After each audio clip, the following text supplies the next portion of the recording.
On aurait pu croire que l'actuelle pandémie, avec ses morts, ses malades, la planète confinée, allait faire taire les anti-vax, comme on appelle ceux qui militent contre la vaccination. Eh bien pas vraiment. Et il est même fort probable que le Covid-19 signe leur retour en force. Pour enrayer la propagation du virus, qui a déjà tué plus de 320 000 personnes dans le monde, la communauté médicale espère mettre au point un vaccin le plus rapidement possible. Sauf que dans le même temps, le discours anti-vax se propage.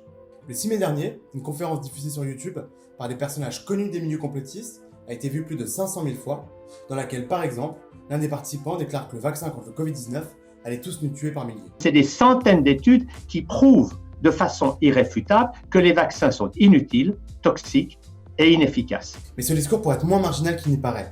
Selon l'enquête IFOP réalisée début avril, 27% des Français refuseraient un vaccin contre le Covid-19 s'il existait. Et des personnalités publiques ont aussi pris la parole pour relayer des théories complotistes. L'actrice Juliette Binoche, par exemple, a dénoncé un complot organisé par des groupes internationaux financiers pour préparer un vaccin contre le Covid-19.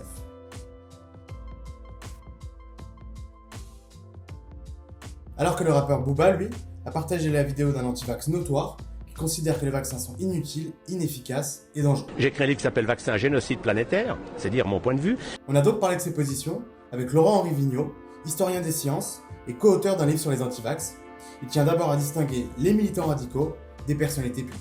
Là, les cas que vous citez, qui appartiennent au showbiz, ça me semble être une conséquence d'un vase clos, quoi, en fait, de gens qui s'informent essentiellement via des moyens qui ne sont pas forcément toujours fiables. Mais je crois que c'est une erreur aussi de considérer que tout discours anti-vaccin ou vaccino-sceptique, comme certains disent, vire au complotisme. Je dirais que c'est la frange la plus radicale ou la plus énervée du discours anti-vaccin qui est dans une logique complotiste.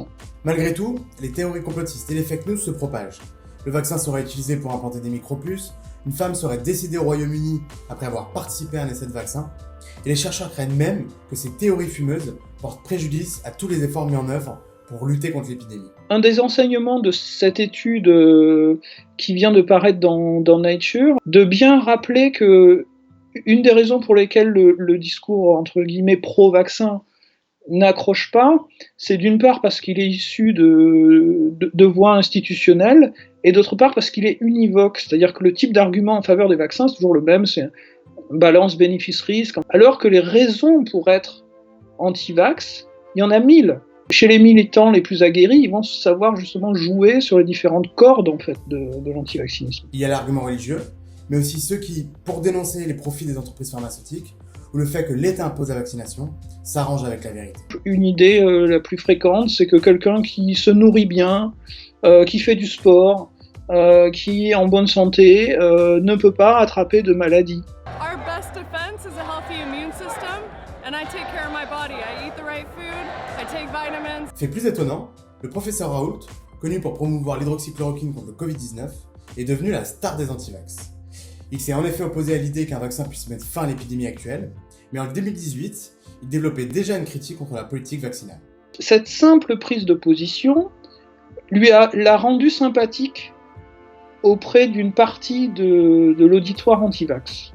Parce qu'ils ont vu en lui le personnage qui, tout en n'étant pas de leur bord, vraiment, puisqu'il n'est pas anti-vaccin, a l'honnêteté de reconnaître certaines défaillances de tel ou tel vaccin ou la défaillance de telle ou telle politique vaccinale. D'où la situation effectivement assez paradoxale dans laquelle on se trouve aujourd'hui à propos donc, de l'hydroxychloroquine, c'est que des gens qui, par ailleurs, tenaient un discours très radical envers les vaccins, sous le thème les vaccins ça pollue l'organisme, pas de produits chimiques dans mon corps, etc., se retrouvent tout d'un coup derrière le professeur Raoult et l'hydroxychloroquine. Ici, c'est pas tellement l'argument médical qui compte. Ce qui importe, c'est Marseille contre Paris. C'est le professeur tout seul dans son coin qui est sur le terrain, qui voit ses malades, qui essaye de les sauver, contre l'establishment politique et l'establishment médical. Et puis il y a le cas à part de l'eurodéputée écologiste Michèle Rivasi. Sans dire frontalement qu'elle est anti-vax, elle ne cesse de prendre des positions controversées. C'est pas normal que des enfants meurent parce qu'ils se font vacciner. Est-ce que c'est des produits toxiques qu'on met dans les vaccins ?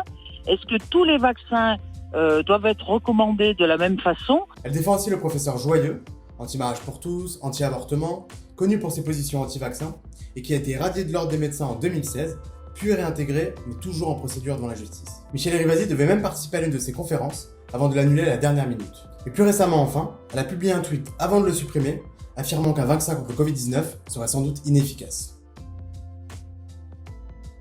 Ces personnages sont encore une fois pas forcément faciles à catégoriser. Cela dit, ils font bien partie d'un discours général qui est un discours à minima très sceptique à l'égard de l'utilité des vaccins. Et c'est d'ailleurs l'objet du tweet de Michèle Rivasi, c'était ça. Et c'est bien ça le problème.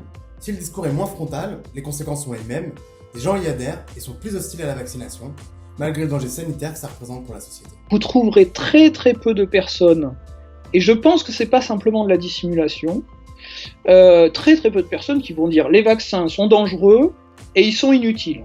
Mais ça va être, comme vous l'avez dit, de la critique à la marge, y compris avec des arguments qui parfois sont audibles, ou en tout cas sur lesquels on peut discuter. Le profit dans l'industrie pharmaceutique, c'est quelque chose dont on peut discuter. La dangerosité de tel ou tel vaccin, c'est une chose dont on peut discuter. Mais simplement, tout ça est enrobé, mis ensemble, et au bout du compte, ce qu'il en ressort, c'est qu'on déconseille aux parents de faire vacciner les enfants. Voilà. Et là, quand on en arrive à cette position-là, qu'on le veuille ou non, on entre dans une position qui est proche de l'antivaccinisme pur et dur, si on peut dire.